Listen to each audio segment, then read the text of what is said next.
Hey, Swimming in Stars tribe. Welcome to Astrology with EP Archer. I'm here to talk about Cancer Mercury Retrograde that's happening today. There's a lot of reaching out and a lot of posts about pain and coping and what we're all going through collectively as a society. What is disjunct about how we are divided. We're disjunctly divided, and the divisions have dividing in the divisions. So it's like a lot of us feel fractional and coming from a place of wounding, where my wounding is definitely affected by the greater whole. And how do I hold space for that if the greater whole doesn't want to heal? And does the greater whole want to heal? And why am I, as a healing person, somebody that feels like the world is crashing down every other day, and that feels this emotional connection, basically, to what's happening? And it's a psychic connection, a spiritual connection, an emotional connection. And then I think just in general, a lot of people tend to freak out for Mercury retrograde. It's definitely not a need to freak out. It's a need to go within for sure. And I'm here to take you inside so we can figure all of that out together. So, welcome. I'm your host, EP Archer, and we're going to look at Mercury retrograde today. So, I have a couple of charts. I'm going to pull up the first one for you. So here we have the chart, and what I did was, we are based in Colorado, and so this chart has the exact moment that Mercury officially started moving retrograde, and that was today, Wednesday at 10:59 p.m. Actually, I think yesterday was Wednesday. It's been a heck of a week, folks. Yes, I'm definitely feeling the energy too. I know a lot of you have felt like, I don't know, I feel like it's crashing energy, which is, it's not akin to Cancer. Cancer, I know a lot of posts have said stuff like, what are you doing to self-care and take care of yourself? And totally, like, that's what Cancer is about. But I think when we try to care for the world so deeply and we don't get through in the most astronomical way that we really want to, we crash. And I feel like there's just a collective kind of feeling like let down or crashing, or like wondering if we all as a humanity are going to be able to stick it out through this stuff, through COVID, through what's happening with race in the world and oppression and systemic oppression, through what's happening politically, through what's happening just nationally and internationally. Anyway, all of that to say, let's look at this exact chart. And we're coming from a chart that's based in Colorado. You can go to astro.com and create a free chart with your exact placements of where you live. And I love to look at the specificity of that. So not just talking about Cancer retrograde in general, but being able to look at this chart as a whole, as a moment in time that is beginning this cycle that we're going to be embracing, and how we can best embrace it. So those of you that know me know that I am a big fan of the quincunx. So I want to talk about the quincunx relationships in this chart. They stick out immediately and are super amazing. So let me just show you on the chart a little bit. I'm going to mark them in green. So right here we've got the North Node in Gemini at 29 degrees. And that is making a quincunx right over here. Oh, there goes my little drawing tool. And so right over here, we're going from the 29 degrees right over here. And you can say a quincunx. A lot of people will say 3 degrees only. But I think if it's visible and it's readily there, I would totally analyze it. And so when I see the North Node going from like from 4 degrees, 5 degrees, 3 degrees, I'm like, that's the North Node. And that's Pluto. And I think it's big enough that we need to just say, okay, it's close, and let's consider what a quincunx is. So Mark Jones has some amazing courses on nodes, Pluto, Uranus, healing the soul, and how the soul speaks are as a couple of his books. And his recent discourse on quincunx describes a crisis of the soul where we are learning to embrace humility, having enough risk to take this edgy step, like enough bravery and proudness and risk to take this step, but at the same time, knowing that we don't have all the answers and being humble enough to seek and to be open in that. And I love that paradox. Like if I'm confident in taking a risk, it's sort of just like I know it and I have it all figured out, and that's why I'm confident. But it's like no, um, I don't have it all figured out. And then those people that are spiritual or have a spiritual belief system or believe in the power of the universe or the power of humanity or any power, like that can come into play. Because if I don't know how I'm taking a risk and I don't have it figured out, then maybe this larger source of energy, maybe the connection that we all have, is actually what's going to hold me up. And I have no idea what that looks like or how I'm going to be held up. And I think a lot of us feel like that right now. So let's go back and look at this chart again. Okay, computer fun during retrograde. Okay, so here we go. And I wanted to draw your attention to those quincunx. So I'm just going to draw them with a green arrow so that you can see them a little bit better.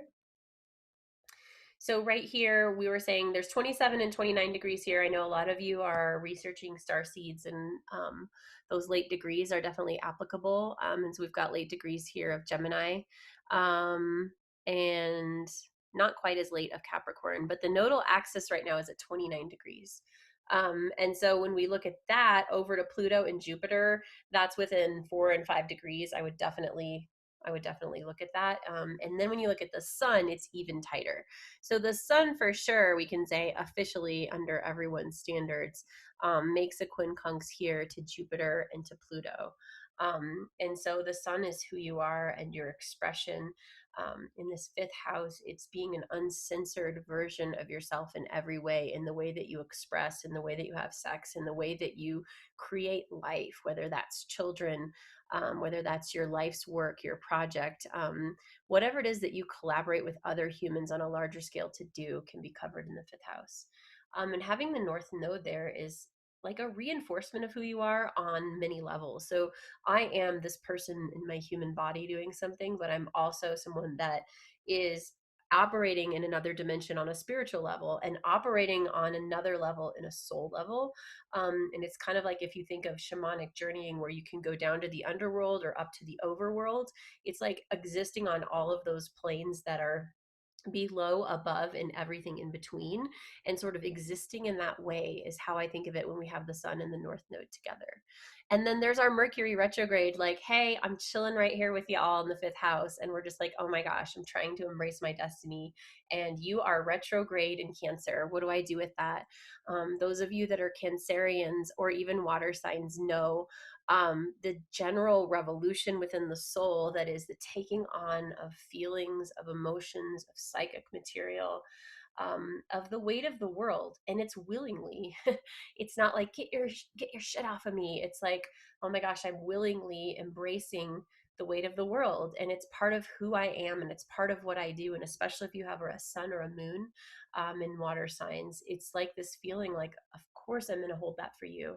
And so here comes Mercury, the holder of our knowledge, the messenger, the neutral expressor, right? You know, Mars and Venus have a polarity to them, and the sun and the moon, but Mercury is does not have a polarity.